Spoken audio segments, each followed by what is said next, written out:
Então, a gente vai ver hoje.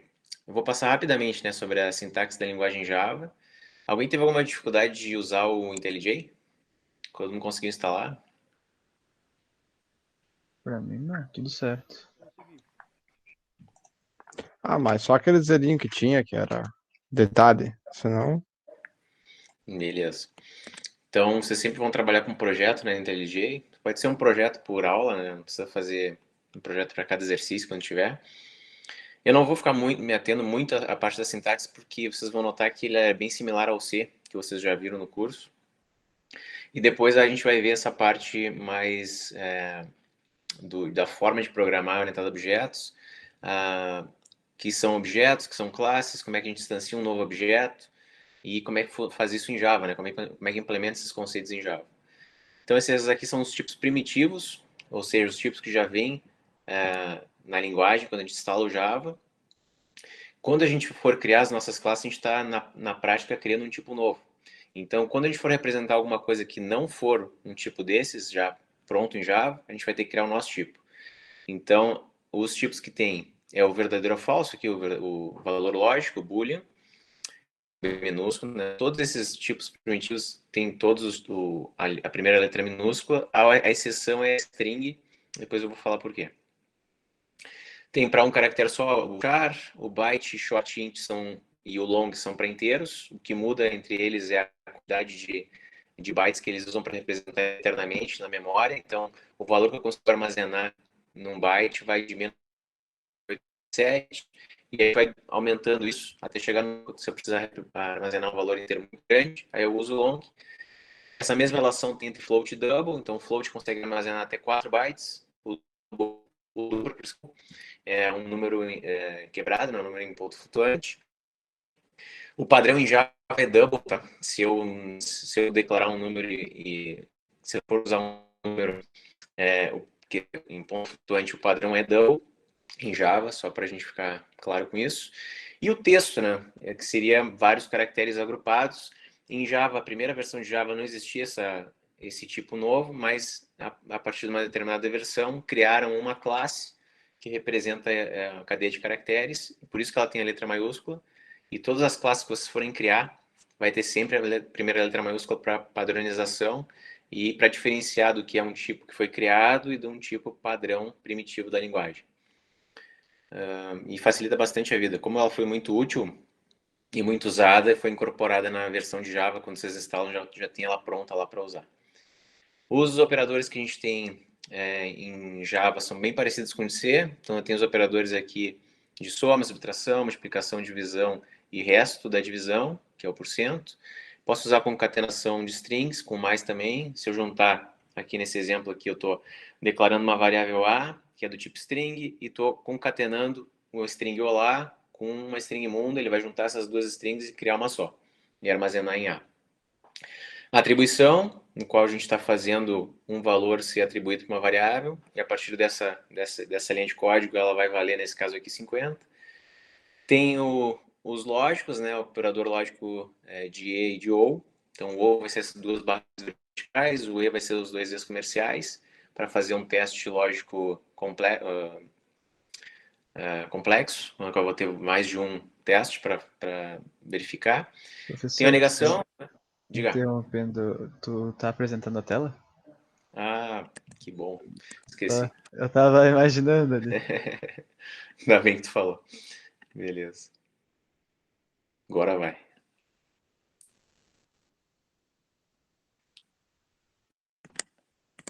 Bom, eu estava apresentando os slides, não perderam muito. Eu apresentava só o slide aqui antes. E agora estou nesse aqui da. Tá todo mundo enxergando aí? Agora sim, agora. Beleza. Então eu estava aqui e falei dos operadores. Esse aqui é o operador de módulo, né, do resto da divisão. Esse aqui é o de concatenação de strings. Então a gente pode juntar duas strings e criar uma nova. Atribuição, que é com um igual só. Quando eu for usar para comparar dois elementos, aí eu uso dois iguais para diferenciar do que a gente usa como atribuição. Então aqui eu estou passando o valor 50 para a variável A. Não sei se alguém comentou alguma coisa aqui, beleza. Então, eu tenho os comparativos, né? Igualdade, negação da igualdade, que é diferente. Menor, maior, menor ou igual, maior ou igual. Esse aqui a gente vai ver futuramente o que, que é. Tenho como fazer o incremento, que nem em C++, e o decremento. Isso aqui é a mesma coisa que A recebe A mais 1. Só em milésimos de segundos lá, ele é um pouquinho mais eficiente do que se eu escrever recebe A mais 1 para o compilador. Na prática é igual, mesmo esquema. Conversão de tipo, então aqui eu tenho 40.5, eu estou fazendo o cast aqui para transformar só para inteiro esse 40.5, pegar só o que tem antes da vírgula e armazenar em B. E o nil, que é usado para a criação de um novo objeto que a gente vai ver na sequência. Saída de dados, então a gente tem como escrever na tela através do println. Vocês que são do C, eu tenho também como usar o printf lá do C, ele funciona igual, só que vocês vão ver que o println é bem mais prático do que o printf, e a gente tem também o print, que é esse cara aqui. No print ele não vai automaticamente botar um enter, ou seja, quando a gente usa o println é como se eu tivesse feito, cadê a barra aqui? Como se eu tivesse feito isso. Ou seja, eu estou escrevendo que eu coloquei como parâmetro ali desse método, e depois ele já vai automaticamente dar um enter para a próxima instrução, para o terminal e para a próxima linha. Se eu usar o print, ele vai continuar com o cursor ali do lado, nesse caso aqui, do valor de x. Então, essa é a classe que tem, system.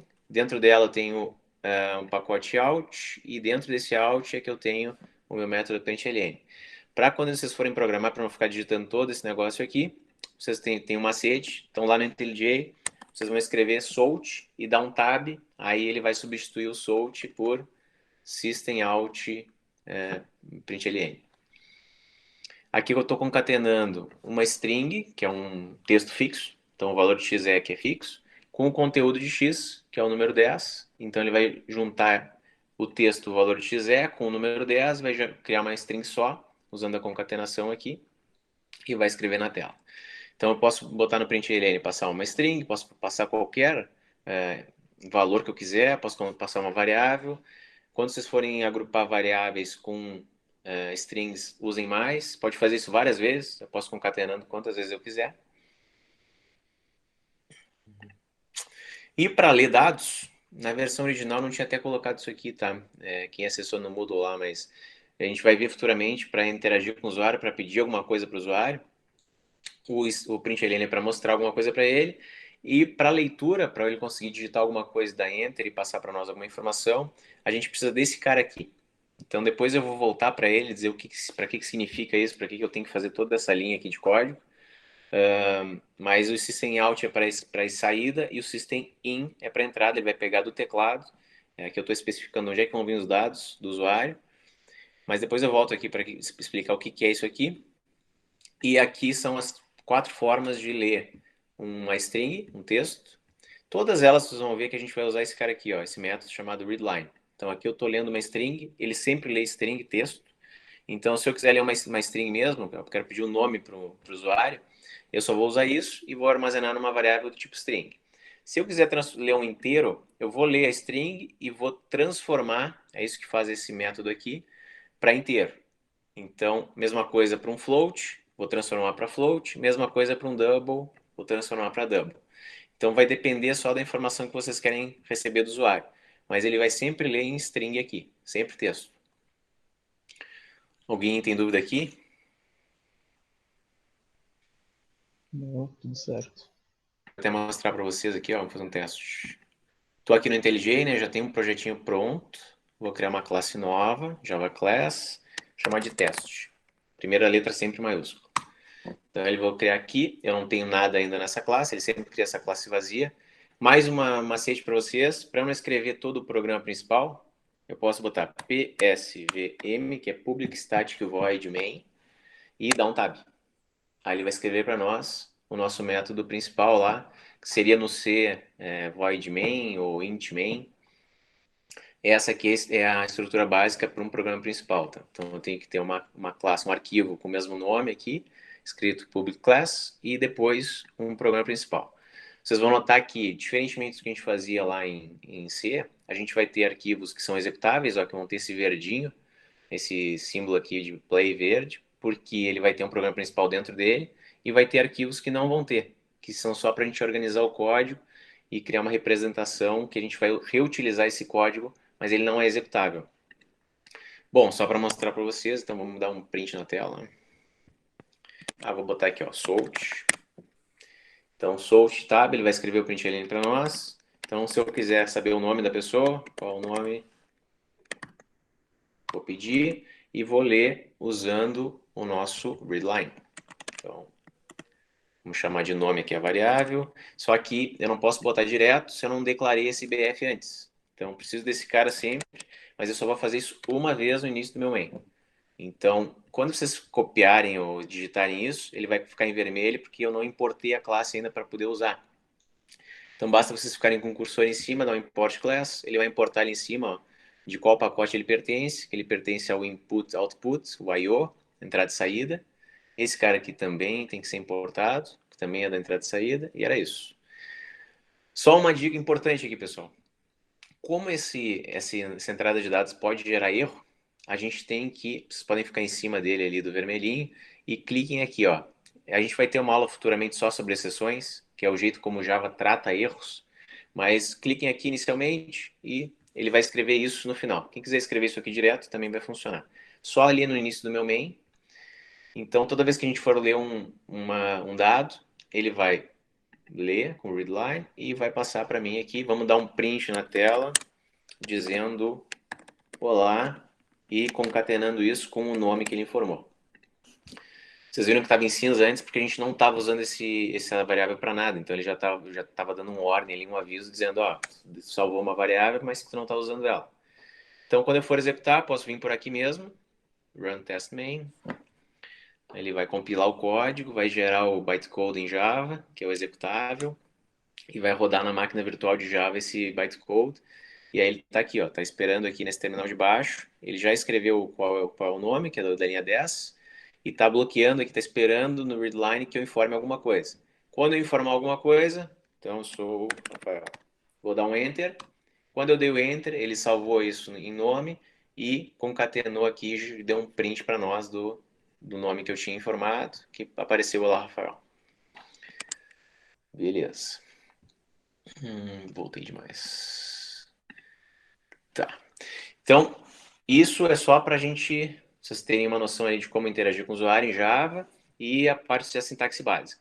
Agora a gente vai ver, de fato, agora a gente vai começar a nossa disciplina, que é a de orientação a objetos. Então, a ideia da orientação a objetos é um jeito de programar diferente. Então, conforme... imagine que vocês forem fazer um software bem grande, só do jeito que vocês programavam antes, lá em C.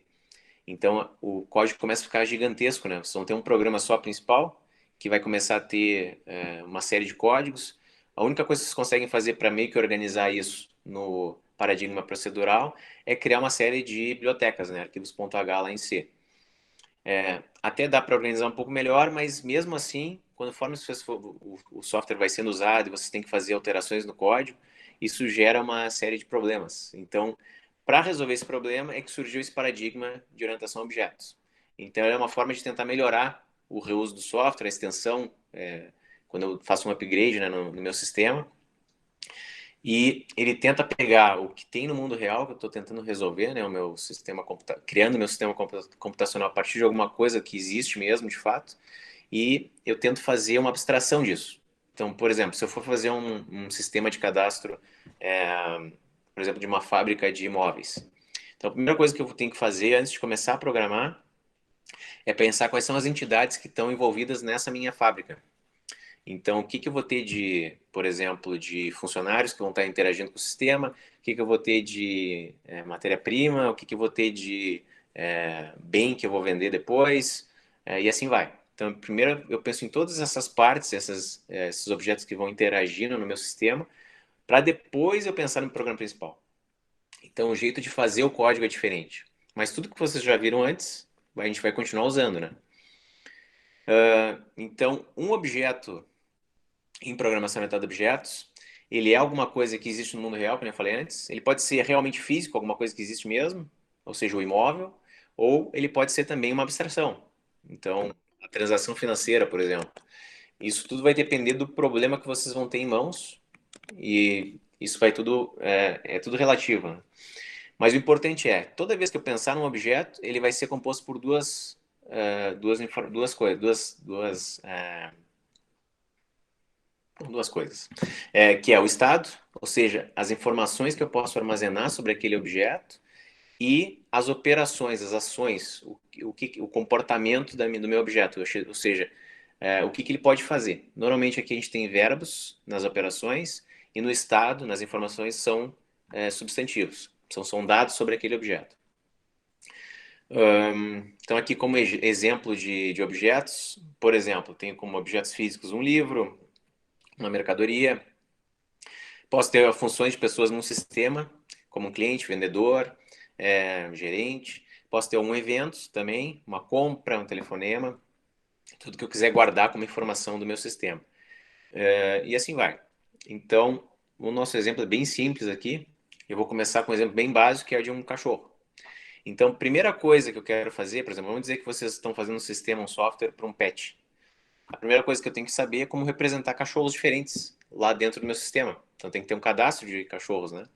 Então, a primeira coisa que eu vou fazer não é pensar no main, no programa principal, no menu de opções, não. A primeira coisa que eu vou fazer é pensar na classe que vai representar esse cachorro. Então, nesse objeto cachorro, o que eu vou ter de características que vão diferenciar um cachorro X de um cachorro Y? Então, as características que eles podem ter são as mesmas, o conteúdo delas é que é diferente. Então, aqui, nesse caso aqui, eu defini como características, como atributos, nome, idade, comprimento dos pelos, cor dos olhos, peso. O que vai diferenciar um objeto de outro é o conteúdo, como eu preencho esses atributos, essas características. Então, se eu tiver dois objetos dessa mesma classe cachorro, o que vai diferenciar são as características. Aqui a gente tem o Pluto, que tem 2 anos, e aqui embaixo a gente tem o Snoopy, que tem 4. A gente pode até ter características iguais, o conteúdo igual, né? Posso ter dois cachorros que têm o mesmo peso, mas o que vocês têm que entender é que, em memória, esses objetos são distintos. Eles são armazenados em locais diferentes, eles só seguem essa mesma padronização, mas em memória elas são variáveis diferentes. Então, elas vão ter conteúdos distintos. E quando eu mexer nos atributos, nas informações de um cachorro, eu não estou mexendo na outra. Embora no código a gente vai criar uma representação só, uma classe só, para representar todos os cachorros possíveis no meu sistema. E as operações, aqui eu não fiz operações muito boas, tá? Mas são ações. Então, o que um cachorro pode fazer?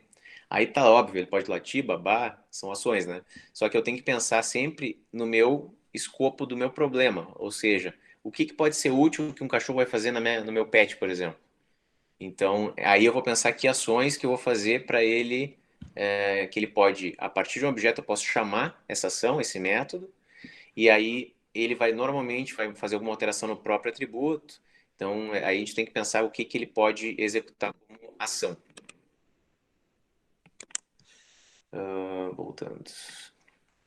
E uma classe é para apresentação de código de quando eu agrupo uma série desses objetos. Então, nesse caso aqui, quando eu for representar cães, eu vou ter uma classe só, que a partir dessa classe, dessa padronização, eu vou... Boa tarde. Eu vou representar qualquer objeto que eu queira criar a partir dessa classe. A mesma coisa aqui para gatos. Então, eu vou ter um arquivo que vai ter o meu código lá sobre cachorros, eu vou ter um arquivo que eu vou ter meu código sobre gatos. Eu vou separar só isso. Na hora que eu for criar um cachorro, que eu for criar um gato, eu vou usar aquele código já criado para usar essa padronização que eu defini. Então, aqui nos objetos, eu tenho a classe lá, eu vou definir, ó, toda vez que eu criar um cachorro, eu vou ter como atributos nome, idade, esse tipo de coisa, e cada cachorro vai poder fazer as ações que eu tinha definido antes.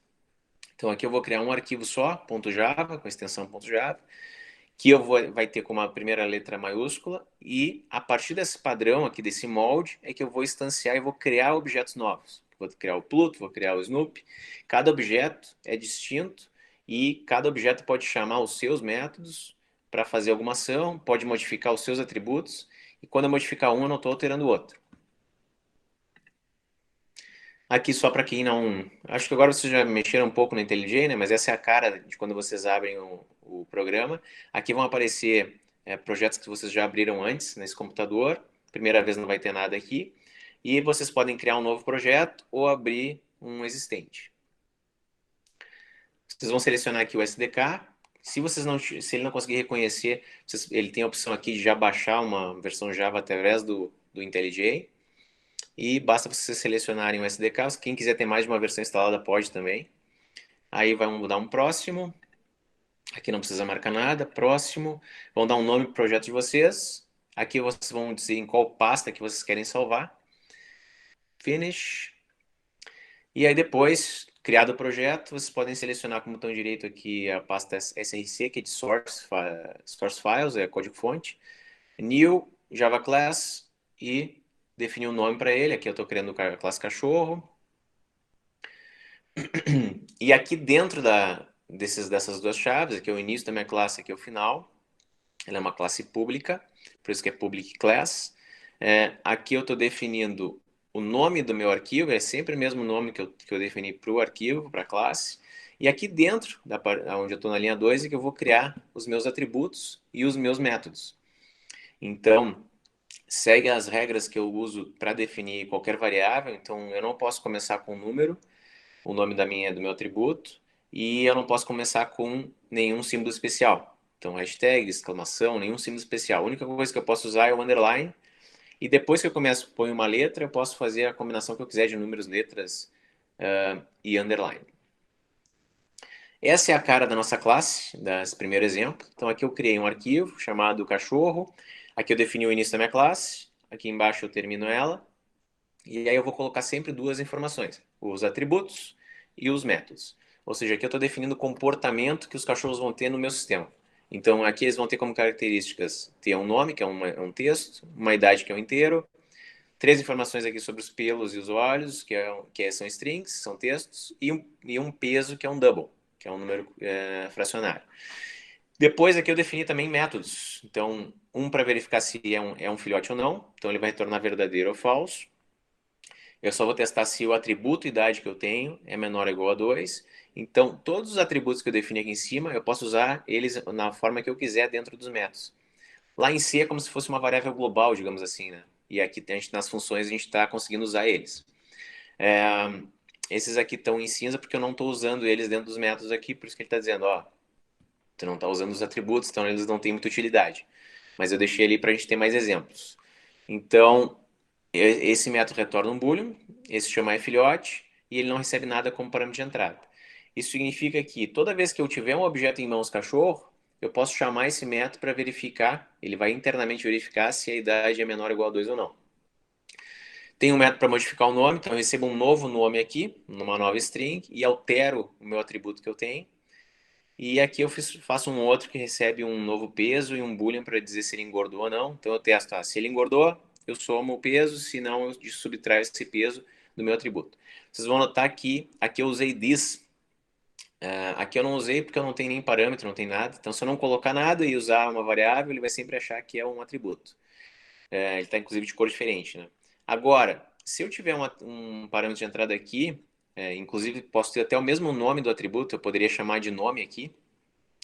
Eu posso usar o this para diferenciar o que é o meu atributo, que aí eu vou acessar a partir do this, e o que não é o meu atributo, que é um parâmetro de entrada, e aí eu não coloco nada, só coloco o nome dele.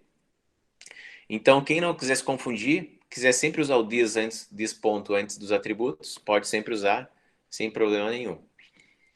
Alguma questão aqui por enquanto, pessoal?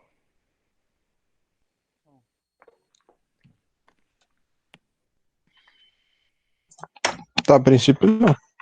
Beleza. A grande importância aqui, ó, quando vocês começarem a programar, é entender que essa classe aqui não é a mesma coisa que a gente fazia lá com biblioteca em C, tá? Então, eu não estou criando um código separado que eu vou executar meu main, vai vir para cá, eu vou voltar, eu vou ter vários caras desses instanciados. Então, o que acontece é o seguinte, eu vou ter a minha classe, esse código eu já botei lá no Moodle, né? Eu vou ter essa classe cachorro, que vai representar qualquer cachorro que eu posso ter no meu programa, e aí depois eu vou criar meu programa principal. E é nele que eu vou instanciar um objeto cachorro, para depois usar tudo que eu defini antes na classe. Então aqui, ó, nesse primeiro exemplo, eu quero criar 2 objetos a partir do meu molde, lá do meu modelo, que é a classe cachorro.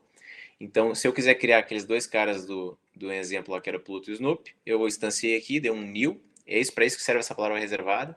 Então, aqui eu estou definindo uma variável chamada C1, que é do tipo cachorro, que é o tipo que eu criei novo, porque eu não tinha em Java algo que representasse cachorros. E aqui eu estou criando novo cachorro, então por isso que eu estou falando new cachorro. Eu tenho que abrir e fechar parênteses. Depois eu vou explicar que método é esse aqui, que a gente está chamando, que se chama construtor. Enquanto eu não der um new cachorro, eu não posso usar C1, tá, pessoal? Então, se eu tentar usar C1 sem fazer isso, sem dar o new e usar aqui embaixo, ele vai dar um erro de null pointer, ele vai dizer que eu não instanciei um objeto, então eu não posso preencher ele. Depois eu posso acessar qualquer atributo que eu tenho através do ponto. Então, C1 ponto nome, eu estou acessando o nome do objeto C1. Quando eu acesso C2 ponto nome, eu estou acessando o nome, o atributo nome, só do objeto C2. Então tem essa diferenciação. Embora tanto C1 quanto C2 tenham os mesmos atributos, nome, idade, comprimento dos pelos, cor dos pelos, cada um tem os seus. Então, quando eu mexer em um, eu não estou alterando o outro. Então, eu preencho os dois objetos que eu criei. E aí, depois eu só continuei usando eles no main. Então, acessei o nome e o peso para mostrar na tela. Chamei o método modifica nome. Os métodos e operações a gente também chama a partir do objeto com ponto também. Então, quando eu chamo modifica nome para C1, internamente ele vai receber essa string aqui, vai alterar o código que tem, o atributo que ele tem lá dentro para nome, e a partir da próxima linha, o atributo nome do objeto C1 já vai ser pateta. Modifiquei o peso, que era aquele outro método, mostrei de novo o nome e o peso, para mostrar que mudou, né? Antes era Pluto e tinha 5 kg, agora ele é pateta e tem 8 kg. E aqui testei. Então, chamei o método filhote para verificar se ele tinha a idade menor ou igual a 2. Então, ele é filhote, ele tem a idade menor ou igual a 2, ele entrou nesse if, não foi para o else, e aí eu fiz a mesma coisa para o C2. Mostrei o nome e o peso, que era o Snoopy 8, e testei de novo. Como o Snoopy eu tinha criado com idade maior, que era 4 anos, aí já vai dizer aqui que ele é adulto, que ele não é filhote. Bom, os exercícios já fizeram, né? Mas aqui o importante desse exercício, pessoal, eu não estou preocupado aqui com o programa principal, né? O que importa aqui para mim é que vocês comecem a pensar já com esse novo paradigma. Então, se vocês fossem fazer um sistema completo de uma biblioteca universitária, quais são as classes que vocês iam criar? E quais atributos e métodos que cada classe teria? Então, quando vocês leem um texto desse que representa o problema de vocês, né, vocês têm que se preocupar com substantivos, ou seja, eu vou ter professor envolvido, vou ter aluno, vou ter funcionário, vou ter livro, e assim vai. Então, você tem que pensar nesse molde, e quando eu definir, não, eu vou criar uma classe livro, quais são os atributos que um livro vai ter que vai ser útil para o meu sistema? Quais são os métodos que eu posso ter que pode ser útil no meu sistema? Primeira parte era isso.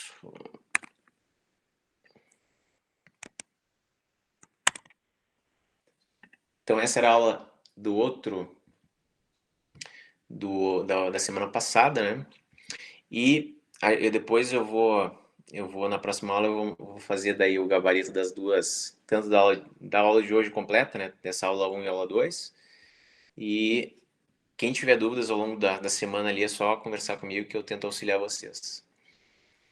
Então, aqui a gente vai entrar um pouquinho mais a fundo em orientação a objetos. A gente vai ver que aspecto é esse que se chama encapsulamento, que é uma das características de orientação a objetos, é uma das coisas que melhora bastante e que a gente não pensa tanto quando a gente está programando proceduralmente.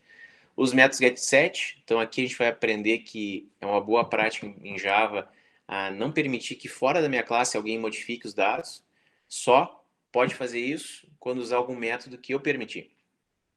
Então, se a gente programar do jeito que eu tinha feito antes ali, deixando tudo livre, no programa principal eu estava mexendo nos atributos da minha classe cachorro, isso não é uma boa prática, porque aí alguém pode inserir um dado inválido dentro desse atributo.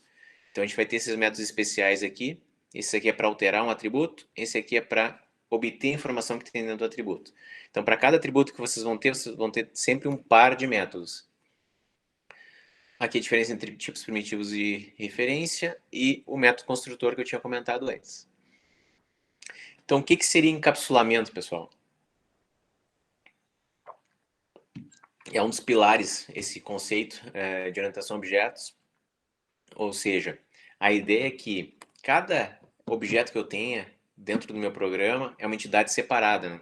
Então, dentro de cada objeto, eu vou encapsular tudo que é informação e eu só vou permitir que esses detalhes sejam acessados em maior informação se alguém realmente quiser.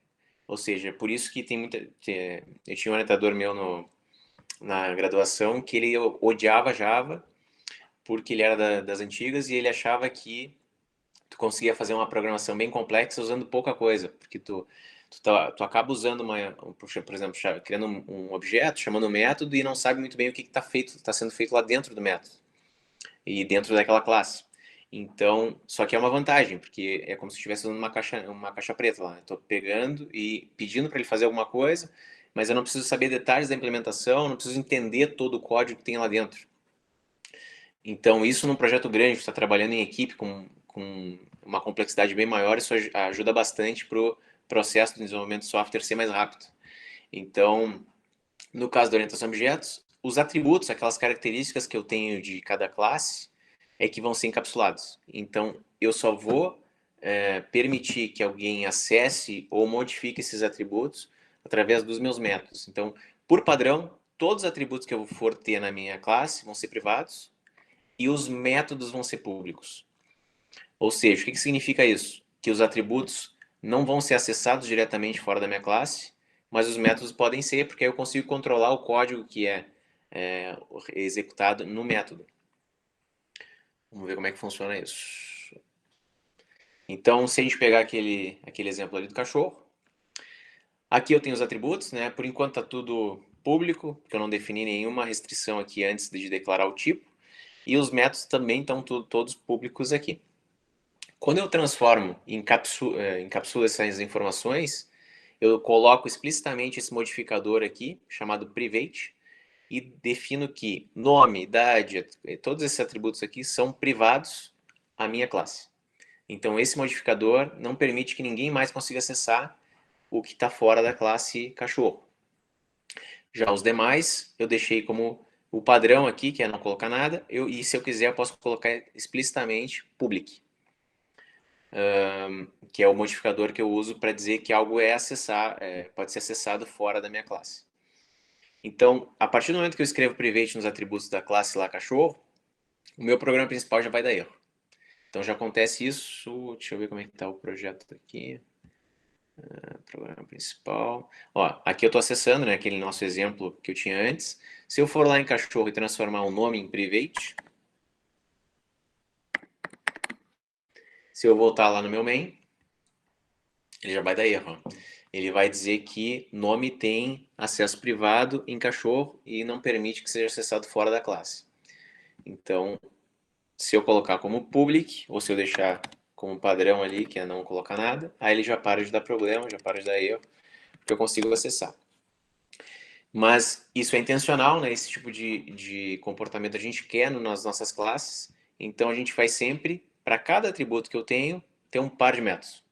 Um para acessar, get, ou seja, para passar essa informação para fora da classe, conteúdo do meu atributo, e o set, que é para modificar internamente esse meu atributo com o que me passarem como parâmetro. Então, no caso do get, eu nunca vou receber nada como informação, porque eu só estou retornando aquele dado. E no set, não. Eu vou sempre receber uma nova informação que eu vou modificar o meu atributo. Então, tem um get nome, set nome, get idade, set idade, e assim vai. Quem é que tem dúvida aqui, pessoal? Alguém não entendeu alguma coisa dessa parte aqui? Por que é feito isso, get set? Então, por exemplo, vamos dizer, voltei lá no exemplo, né? Deixa eu comentar aqui o tamanho. Digamos que a gente deixe público assim, como está agora, né? O problema é que aqui, lá no programa principal, esses dados aqui eu estou botando fixo, né? Agora, no exemplo. Mas na prática, num programa de verdade, isso aqui vai ser informado pelo usuário, por exemplo. Então, eu vou ter um cadastro de cachorros. Então, vamos dizer que o cara for lá e informe no nome 89. Então, esse dado vai vir do usuário, eu não tenho como validar nada aqui. Então, se eu pegar e fizer essa validação no meu set, lá no cachorro, toda vez que eu for preencher um nome, eu não preciso fazer a validação aqui. na hora que eu estou fazendo no programa ou numa outra classe, estou fazendo o cadastro de um cachorro. Então, basta eu criar o meu set aqui, que lá depois, no meu programa principal, onde eu for usar esse objeto cachorro, esse cara já vai estar validado. Então, eu já posso tentar passar o 89 e lá na minha classe ele não vai permitir isso. Então, eu estou criando uma camada extra de segurança no meu código. Além de reduzir o código, né? Porque todas as validações e testes e acesso a esses atributos eu vou deixar lá na classe cachorro, e aí no meu programa principal vai ficar mais curtinho. Eu não preciso fazer todos esses testes e deixar o meu código aqui bem complexo. Não sei se te respondi. Não, entendi. Então, essa é a ideia. A gente vai... Só que tem uma barbada, né, pessoal? Se vamos pensar, vou ficar digitando um monte aqui, né? Calma. Por exemplo, criei aqui. Essa é uma das vantagens do IntelliJ também. Cria ali private, né? Vocês estão aqui no IntelliJ, vocês podem escrever set e ele automaticamente já vai mostrar os sets possíveis que eu posso implementar. Ó. Então eu quero criar o set nome, ele já, como são métodos padrões, esse set get, ele já tem tudo pronto aqui para nós. Então, quero criar o get também, get nome. Só tem que entender o que ele faz, né? No caso do set vai ser sempre um void, ele não retorna nada, que nem lá em C, o void, vazio. Ele tem que ser público e ele sempre recebe uma nova informação do mesmo tipo do atributo, preencher o atributo que eu tenho aqui em cima. No caso do get é o contrário. Então eu não recebo nada como de fora da minha classe e retorno uma informação do mesmo tipo do meu atributo. Então se eu tenho um atributo nome do tipo string, então eu vou retornar uma string. E a única coisa que ele vai ter dentro do get é o return nome e está feito o negócio. Então, se fosse fazer aqui para idade, vou botar private idade. Aí eu vou fazer um set idade, que só faz isso, recebe o novo inteiro, preenche meu atributo idade, e um get idade, que é para retornar esse atributo lá de dentro da minha classe para fora, que está encapsulado para fora. Eu só vou retornar o inteiro, que é o meu atributo próprio, idade. Tá, então no caso ali, o set é onde tu iria escrever, por exemplo, botar a informação do. Isso aí. E o get só vai devolver a informação. É isso aí, exatamente. E aqui, ó, uma vantagem é que, por exemplo, se o cara tentar me passar uma idade inválida aqui, o cara não pode ter uma idade negativa, né, o cachorro. Não pode ter nem de 0, nem para baixo de 0. Então eu posso fazer um teste aqui. Se idade for menor que 1, quer dizer, se for maior, vou fazer assim. Se for maior ou igual a 1, aí eu de fato preencho a informação. Então eu posso fazer esse tipo de validação aqui uma vez só no código. Toda vez que eu usar o set idade, ele já vai testar isso, né? E aí já vai resolver o problema.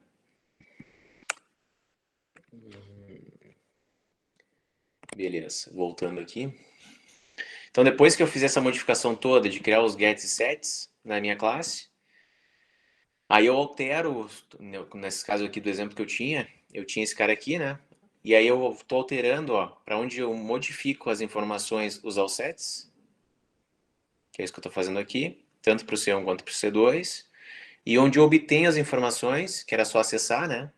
Eu estou usando o get daí. Aqui antes eu botava C1.nome, agora como eu quero obter a informação que está encapsulada e é privada da classe cachorro, tenho que chamar o get nome. Get peso. Essa parte de acessar os métodos continua igual. Aqui get de novo, ó, tem que usar. Aqui os gets de novo, e é isso. Então, eu tinha comentado brevemente sobre isso, mas a diferença entre um tipo primitivo, que é o que já vem na linguagem, né? Que eu falei lá no início da aula, boolean, byte, char, short, todos os tipos primitivos. Todos têm a primeira letra minúscula, e lá no código de vocês ele tem uma cor até diferente, né? Ó, fica azulzinho, ó, int, se eu botasse float ia ficar azul também. Tudo isso é tipo que já vem como padrão na linguagem. Já uma classe que eu crie nova, eu estou criando um tipo novo. Ele se chama de tipo de referência porque é um objeto que está referenciado na memória. Então, aqui eu vou criar, inicialmente quando eu declaro uma variável, por exemplo, inteira, e passo um valor 10, a partir do momento que eu modifico ela, passo 20 para ela, acabou o valor 10, perdi a informação e substituí por 20. Aqui, no caso de um objeto, a mesma história. Então, inicialmente, se eu só declaro que é do tipo aluno, inicialmente, o objeto vai ter como padrão null, que representa vazio dentro desse cara. Então, em memória, eu não tenho nada ainda. Se eu tentar usar o y ali, ele vai dar null pointer exception, exceção, erro de acesso ao objeto nulo. A partir do momento que eu dou um new, que eu crio um objeto aluno, aí eu posso usar o y conforme eu quiser.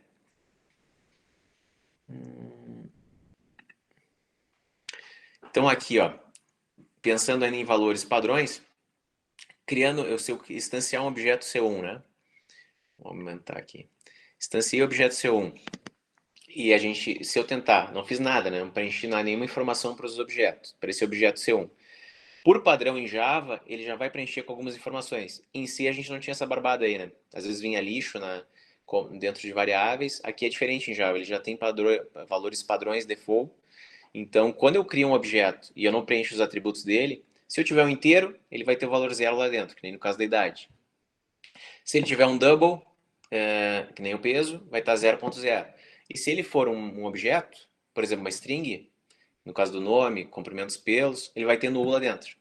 Então, enquanto eu não preencher as informações, ele vai estar com esse valor padrão default.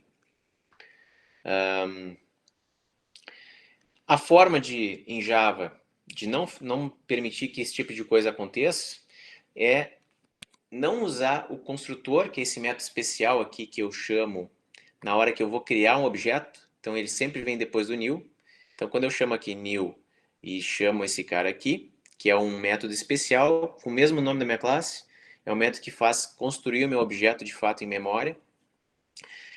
Eu posso usar, se eu não criar o meu construtor, eu posso usar o padrão, que é esse cara aqui, e eu posso também criar os meus construtores. Então, aqui no caso, eu tenho os meus atributos, né?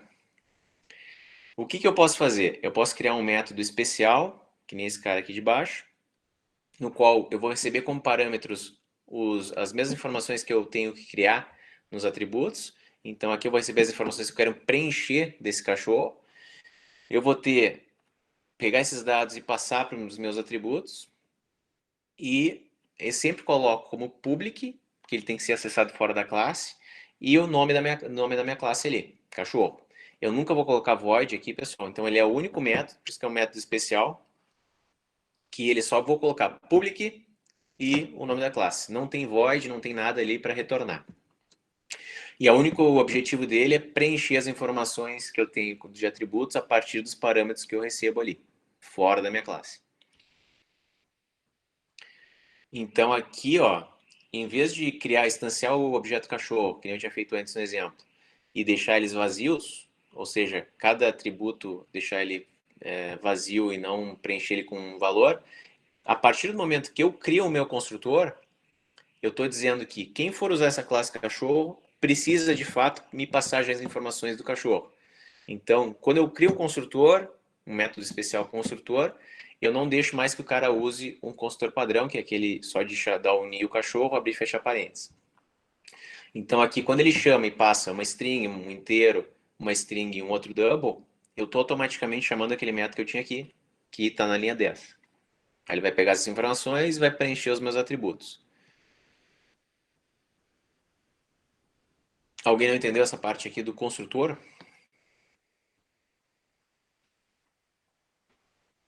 Uma coisa não ficou clara? Tudo certo. Beleza. Então aí depois, quando eu dou o get dessas informações, eu já estou acessando o que já foi passado pelo construtor mesmo. Eu teria a possibilidade também de não criar o meu construtor, deixar ele só com um default que já vem com Java e usar os sets para preencher. Aí vai depender do caso, vai depender do que vocês querem fazer no programa de vocês. A gente pode ter vários construtores aqui também, né? Então, a gente tem aqui 4 construtores diferentes, ou seja, são 4 possibilidades que alguém que for instanciar um objeto dessa classe, cachorro, pode invocar. Então, ele pode pegar e chamar o primeiro construtor ali, que passa uma string inteiro, uma string e um double. Pode chamar o que está na linha 17, que é não receber nada. Então, eu criei meu construtor padrão. Pode chamar o do 21, que é nome e idade, um string e um inteiro. E pode chamar o último construtor, que está na linha 26, que passa 2 strings. Então, como é que vocês acham que o compilador vai saber qual construtor usar quando alguém der um new? Pela quantidade de parâmetros. Isso aí, pela quantidade e pelos tipos, né? Então, por exemplo, se eu criei já um construtor, aquele da linha 26, né? Que ele recebe 2 strings. Eu não posso mais criar um outro construtor que recebe 2 strings. Mesmo que seja, por exemplo, pelos e nome. Não posso. Tem que ser sempre, quando eu for criar um construtor diferente, tem que ser sempre de tipos diferentes ou quantidade de parâmetros diferentes. Então, são possibilidades diferentes, porque pode ser que no meu programa principal eu possa ter um trecho de código que naquele momento eu não tenho todas as informações do cachorro, por exemplo, mas eu quero fazer um cadastro rápido e aí eu vou usar um construtor.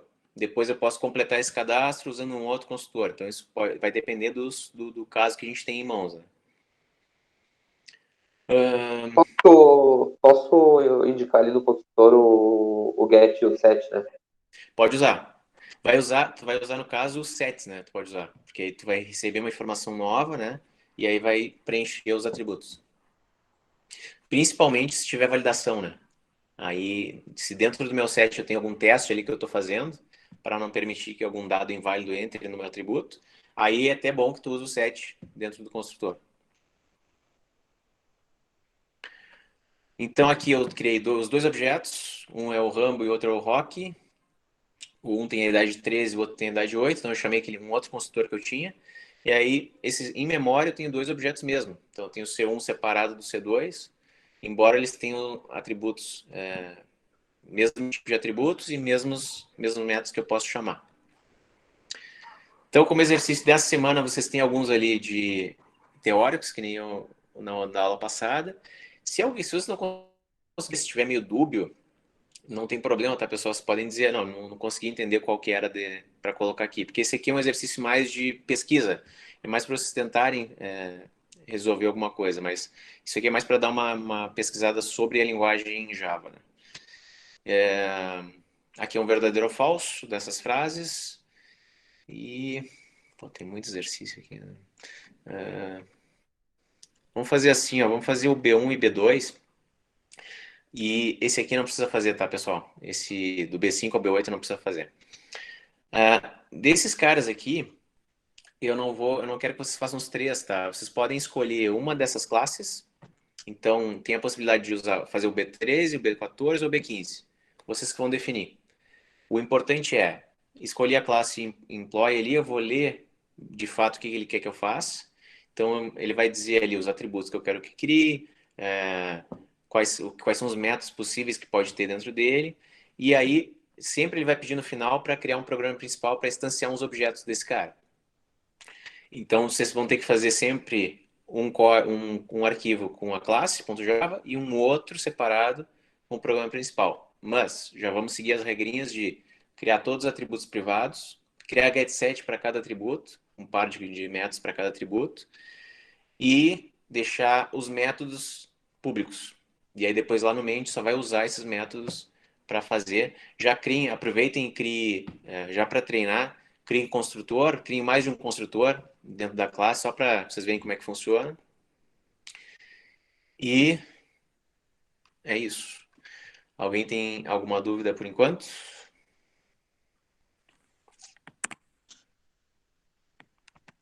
Por enquanto, não.